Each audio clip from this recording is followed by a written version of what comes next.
To our channel knowledge with facts. Dear friends, आज हम आपके बीच में बहुत ही इंटरेस्टिंग और रोचक टॉपिक लेकर उपस्थित हुए हैं जिसका नाम है गौतम बुद्ध। गौतम बुद्ध एक ऐसा टॉपिक है, यह एक ऐसा चैप्टर है जो लगभग हर परीक्षाओं में इससे एक क्वेश्चन या अधिकतर 2 क्वेश्चन देखने को मिलता है। गौतम बुद्ध बहुत ही रोचक टॉपिक है। इसे हम पूरी तरह से समझने से पहले हम गौतम बुद्ध की पूरी जीवनी को एक कहानी की तरह पहले समझ लेते हैं। उसके बाद हम एग्ज़ाम पॉइंट ऑफ व्यू से दिए गए सारे टॉपिक पे हम बारी बारी से डिस्कस करते हुए या इन दिए गए टॉपिक को आपके डिटेल में कहानी के साथ साथ इन दिए गए टॉपिक को भी समझाते हुए चलते हैं। तो सबसे पहले हम शुरू करते हैं कि 6ठी शताब्दी ईसा पूर्व 6ठी शताब्दी ईसा पूर्व के बाद से ऐसी परिस्थितियां उत्पन्न हुई कि बहुत सारे धर्मों का अभ्युदय होने लगा। उन बहुत सारे धर्मों की चर्चा ना करते हुए हम शॉर्ट में समझते हैं कि उस समय आस्तिक और नास्तिक दो तरह के धर्म देखने को मिले। अब सबसे पहले हम ये समझते हैं कि आस्तिक और नास्तिक होते क्या हैं। नास्तिक वह धर्म होता है जो भगवान में आस्था नहीं रखते हैं, जो मूर्ति पूजा में बिल्कुल विश्वास नहीं करते हैं, जो किसी भी धर्म में विश्वास नहीं करते हैं, वह नास्तिक होते हैं। जैन धर्म और बौद्ध धर्म नास्तिक की ही देन है और इसके ठीक विपरीत हमारा आस्तिक धर्म होता है। जो आस्तिक होते हैं, जो आस्तिक बोले जाते हैं, वो भगवान में पूरी आस्था रखते हैं, वह पूजा पाठ में विश्वास करते हैं, वो हर तरह की बातों को मानते हैं जो भगवान से रिलेटेड होते हैं। तो आइए हम चलते हैं गौतम बुद्ध के जीवन परिचय के साथ साथ दिए गए सारे टॉपिक पे डिटेल से समझते हुए हम एक एक चीज़ को हम आपके सामने रखेंगे। सबसे पहले हम समझते हैं कि गौतम बुद्ध का जन्म। गौतम बुद्ध का जन्म 563 ईसा पूर्व नेपाल की तराई कपिलवस्तु में लुम्बिनी नामक स्थान पर हुआ था। इनकी मृत्यु 483 ईसा पूर्व कुशीनारा देवरिया में उत्तर प्रदेश में है, इनकी मृत्यु वहाँ हुई थी। एक ऐसी धारणा है, कहीं कहीं देखने को मिलता है कि इनके एक अनुयायी जो इनका भक्त था, चुंद, द्वारा भोजन करने के उपरांत बुद्ध की मृत्यु हुई। जिस समय बुद्ध की मृत्यु हुई उस समय इनकी उम्र 80 वर्ष थी। गौतम बुद्ध के पिता का नाम शुद्धोधन था, कपिलवस्तु के राजा थे और शाक्य कुल से संबंधित थे।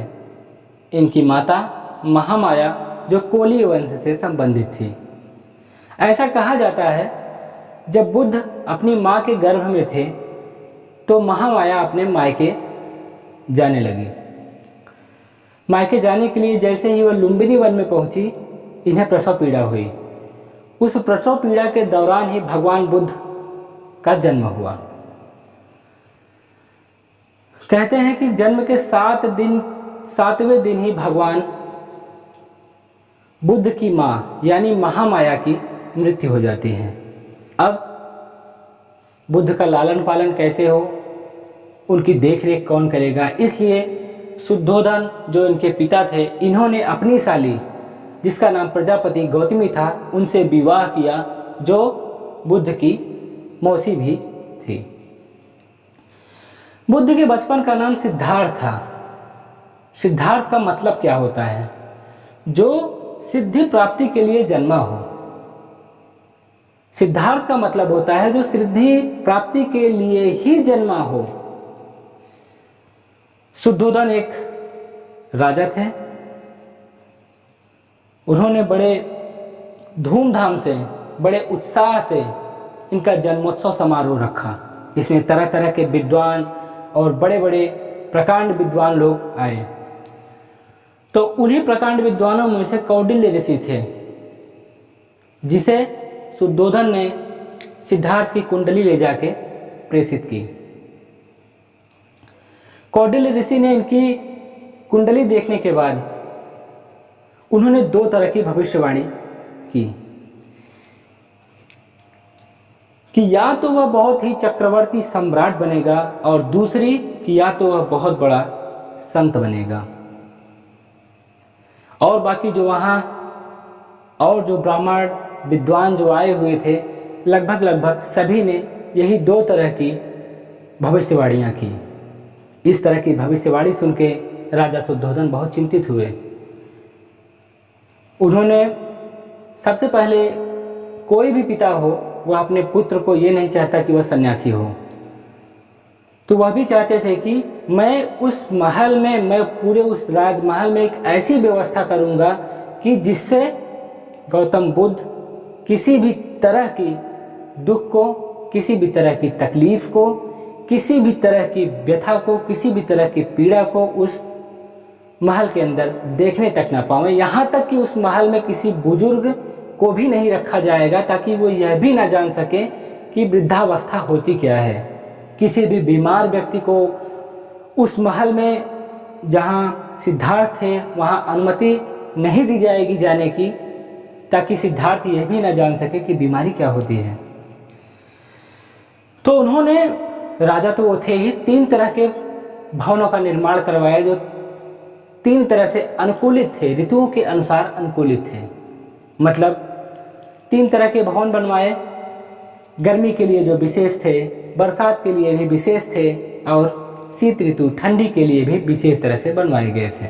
और उन भवनों में, उन कमरों में, सिद्धार्थ के जो कमरे बनाए गए थे वह इतने भोग विलासिता से लिप्त थे कि उन्हें देखने के बाद बाहरी दुनिया आदमी जैसे भूल जाता है, लेकिन होने को कोई टाल नहीं सकता है। सिद्धार्थ बचपन से ही बहुत शांत स्वभाव के थे।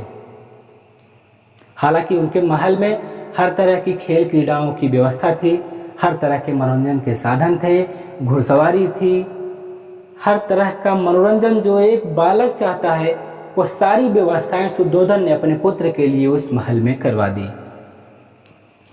लेकिन सिद्धार्थ सबसे अलग एकांतवास ढूंढते थे। जब वह कभी बगीचे में जाते थे तो अकेले बैठ जाते थे, काफ़ी समय तक अकेले बैठ के सिर्फ चिंतन किया करते थे, जिसे शुद्धोधन देख के कभी कभार बहुत चिंतित हुआ करते थे। और इसी चिंता ने उन्होंने ये सोचा कि इन्हें विवाह के बंधन में बांध दिया जाए। तो मात्र 16 वर्ष की ही अवस्था में, मात्र 16 वर्ष की ही अवस्था थी उस समय सिद्धार्थ की, जब उनका विवाह करवा दिया गया। उनका विवाह यशोधरा नामक एक कन्या, जो बहुत ही खूबसूरत कन्या थी, उससे विवाह करवा दिया गया। उसका अन्य नाम गोपा, बिंबा या भद्रकच्छा भी था। समय बीतता गया, धीरे धीरे समय पास होता गया और कुछ समय पश्चात उन्हें एक पुत्र की प्राप्ति हुई जिसका नाम राहुल था। सिद्धार्थ किसी भी तरह की घटना को, हृदय विदारक घटना को देख लेते थे तो उनका मन बहुत दुखी होता था। उनका एक भतीजा था जिसका नाम देवदत्त था। हमने कक्षा 8 में अगर हमने पढ़ा होगा या कक्षा 6 में, ऐसे ही किसी पुस्तक में देवदत्त का वर्णन मिलता है। उसमें देवदत्त जो था तीर से एक हंस का शिकार कर देता है। हंस जब वह चोटिल हो जाता है तो उसी दौरान सिद्धार्थ आते हैं और उस चोटिल हंस से उस तीर को निकाल देते हैं और वह खुद रोने लगते हैं उसे देख के। और उसकी पूरी तरह देख रेख करने के बाद जब तक वह स्वस्थ नहीं हो जाता है तब तक उसी में तल्लीन थे और अंततः जब वो स्वस्थ हो जाता है तो फिर उसे छोड़ देते हैं। और इनके इस हृदय विदारक घटनाओं के बारे में हम और कुछ आपको बताते हैं। जब कभी घुड़सवारी होती थी, इनके राजमहल में हर तरह की सुविधाएं थी ताकि इनका मनोरंजन हो सके, तो कभी कभार घुड़सवारी की दौड़ कराई जाती थी जिसपे सिद्धार्थ इस घोड़े पे बैठते थे। घोड़े अक्सर जब दौड़ना शुरू कर देते हैं तो उनके मुंह से झाग या फेन की तरह निकलना शुरू होता था। भले ही सिद्धार्थ का घोड़ा सबसे आगे होता था, लेकिन जिस समय इनकी निगाह उस घोड़ों के ऊपर पड़ती थी, जब उनके मुंह से झाग या फेन निकलता था तो तुरंत घोड़े की लगाम खींच देते थे और वह मुंह पे हाथ रख के बैठ जाते थे। उन्हें ये लगता था कि मेरी वजह से इसको तकलीफ हो रहा है और वह वह घुड़सवारी की जो दौड़ थी उसमें वह अक्सर हार जाया करते थे। उनके साथ जब कोई खेलने बैठता था तो सामने वाले को कोई तकलीफ ना हो, सामने वाला हार के डर से उसे तकलीफ ना हो, इसलिए वह खुद ही हार जाते थे। तो वह इस तरह के थे कि उनसे किसी का दुख कभी बर्दाश्त नहीं होता था। हालांकि सुद्धोधन ने उस राजमहल में पूरी तरह की व्यवस्था करवाई थी कि जिससे उन्हें तनिक भी कष्ट ना हो। एक इंग्लिश राइटर हैं जो सर एडविन अर्नल्ड, उनकी एक बुक है the light of Asia. Light of Asia में हम देखते हैं उसमें चन्ना का वर्णन मिलता है। तो उन्होंने अपने सारथी चन्ना से कहा कि मैं बाहर की दुनिया को देखना चाहता हूँ।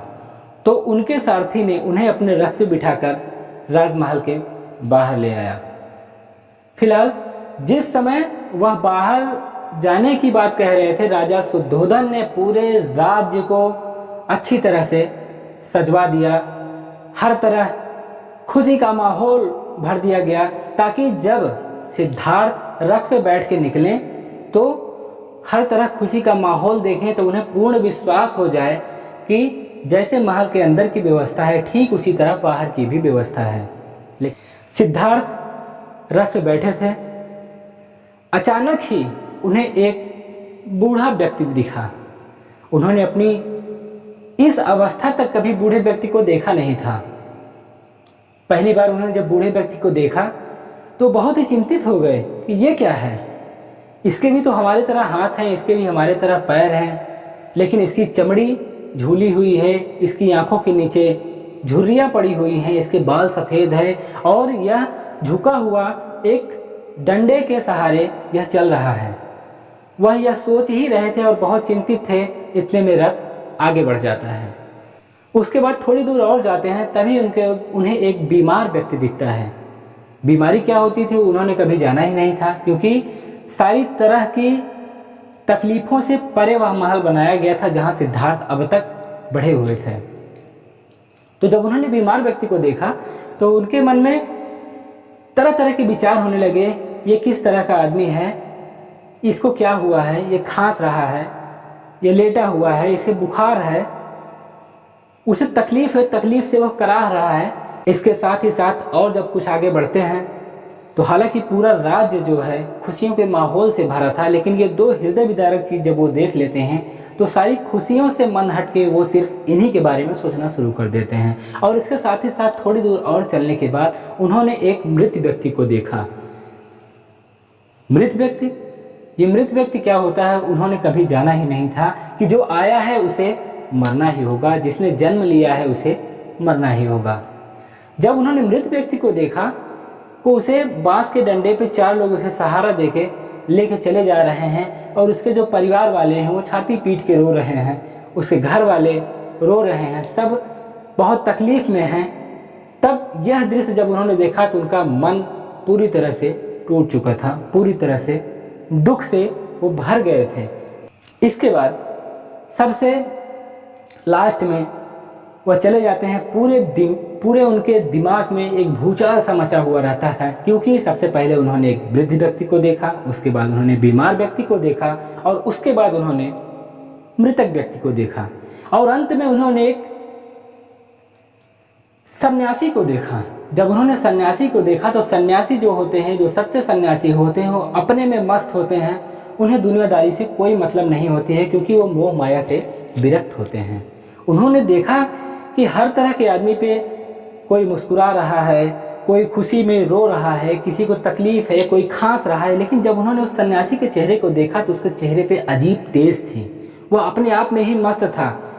तो वह उस सन्यासी को देखने के बाद उसके प्रति बहुत आकृष्ट हुए। वो घर पे आए, बहुत चिंतित थे, काफ़ी दिनों तक बहुत अजीब उनके मन में भूचाल जैसा मचा हुआ था और अंत में उन्होंने 29 वर्ष की अवस्था में उन्होंने रात्रि के वक्त गृह त्याग कर दिया। अपने बच्चे को, अपनी पत्नी को, यहाँ तक कि अपने पिता के भोग विलासता इतने बड़े राजपाट को छोड़ के उन्होंने गृह त्याग कर दिया और एक घोड़े से राज्य की सीमा पार की। बौद्ध धर्म में इस घटना को महाभिनिष्क्रमण कहते हैं। गौतम बुद्ध का दिमाग सिर्फ और सिर्फ ज्ञान की प्राप्ति के लिए, एक सन्यासी बनने के लिए आतुर था। तो सबसे पहले उनके प्रथम गुरु आलार कालाम जो वैशाली में थे, उनसे मुलाकात हुई, उनसे उन्होंने शिक्षा ली, उनसे उन्होंने बहुत कुछ सीखा। और उसके बाद उनके द्वितीय गुरु जो हैं वो रुद्रक रामपुत्र जो राजगृह में थे, ये इनके द्वितीय गुरु हुए। इसके साथ ही साथ उन्हें 5 और साधक मिले जो उरुवेला में सिद्धार्थ को 5 और साधक मिले, जिनका क्रमशः नाम है कौंडिन्य, वप्पा, भादिया, महानामा, अस्सागी। ये 5 इनके जो साधक थे, यही 5 साधक इनके बाद में इनके शिष्य भी बनते हैं। तो ये 5 नाम अक्सर एग्जाम में पूछे जाते हैं। इनका सबसे प्रिय शिष्य कौन था? हालांकि ये 5 सबसे पहले इनके शिष्य बने, इनका सबसे प्रिय शिष्य आनंद था। उसके बाद चचेरा भाई वही देवदत्त, इनका चचेरा भाई भी इनका शिष्य बना। शुरुआत में सिद्धार्थ जब तप या तपस्या में लीन होते थे तो यह तिल और चावल खा के तप किया करते थे। उन्हें कुछ समय बाद लगा कि शायद तिल और चावल खाकर हमें सिद्धि नहीं मिल सकती है। इन्होंने अन्न जल पूरी तरह से त्याग दिया। अन्न जल त्यागने के बाद यह सूख के कांटे की तरह हो गए। एक बार इस तरह तप की आग में अपने आप को झोंक दिए। पूरी तरह सूख के कंटक हो जाते हैं। एक दिन यह पेड़ की छांव में बैठ के ध्यान लगाए हुए थे। नगर से कुछ औरतें जा रही थी, वो एक गीत गुनगुना रही थी। अनायास ही वो गीत सिद्धार्थ के कानों में पड़ते हैं। वह गीत पूरी तरह से तो नहीं, हम आपको एक शार्ट में उसका अर्थ समझाते हुए बताते हैं। उसमें एक स्त्री कहती है, वीणा के तारों को ढीला मत छोड़ दो, वीणा के तारों को ढीला मत छोड़ दो, ढीला छोड़ देने से उसका सुरीला स्वर नहीं निकलेगा। वीणा के तारों को ढीला मत छोड़ दो, ढीला छोड़ देने से उसका सुरीला स्वर नहीं निकलेगा, पर तारों को इतना कसो भी मत कि वो टूट जाए। अनायास ही ये बातें सिद्धार्थ के कानों में जाती हैं और वह ना चाहते हुए भी सोचने पे मजबूर हो जाते हैं। अंततः फिर उन्होंने मध्यम मार्ग अपनाया, सीमित आहार लेना शुरू किया। एक बार की बात है, 35 वर्ष की अवस्था में वह निरंजना नदी के किनारे पीपल के वृक्ष के नीचे ध्यानस्थ थे।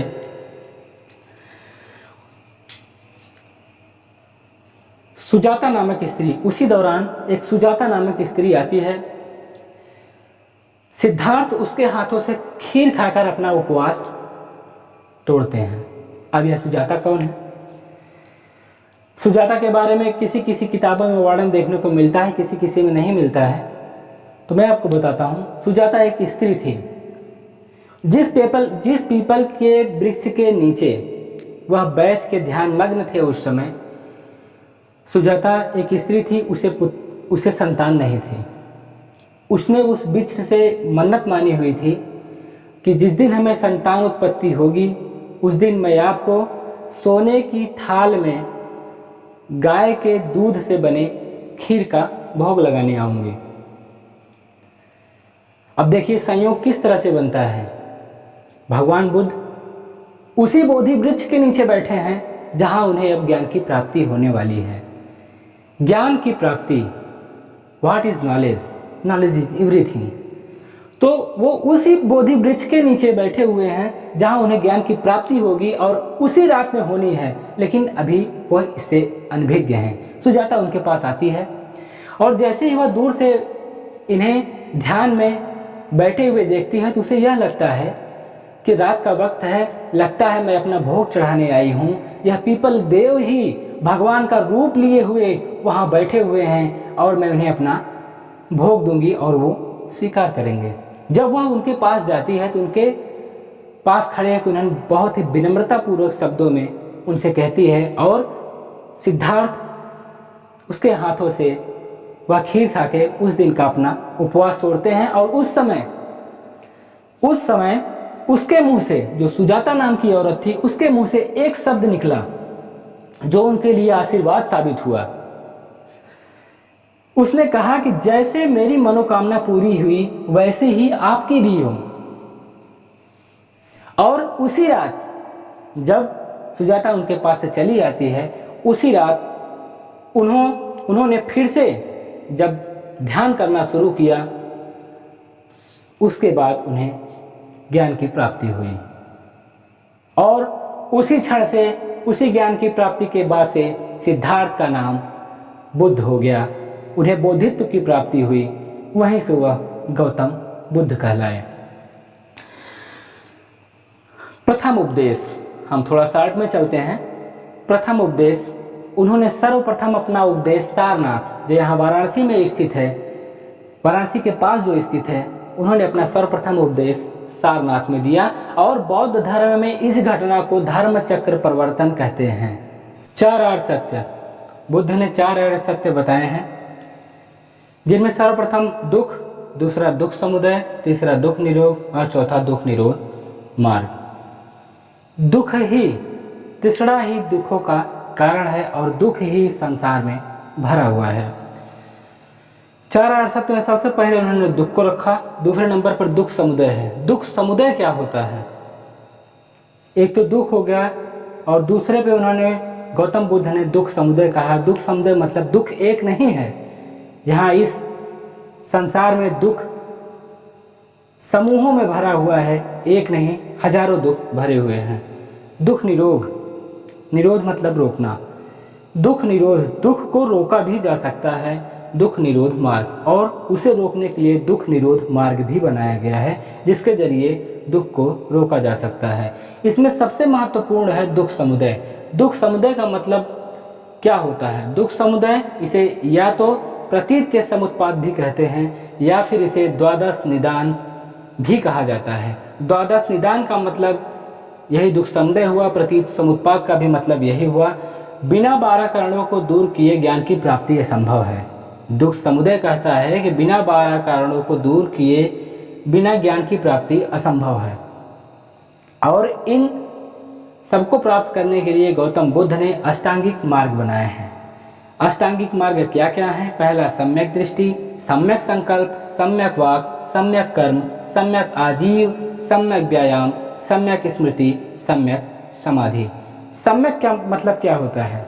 सही, जो सही हो, सही दृष्टि, सही संकल्प, सही वाक होना चाहिए, सही कर्म होना चाहिए, सही आजीव होना चाहिए, सही व्यायाम और सही स्मृति, सम्यक समाधि, सही समाधि होनी चाहिए।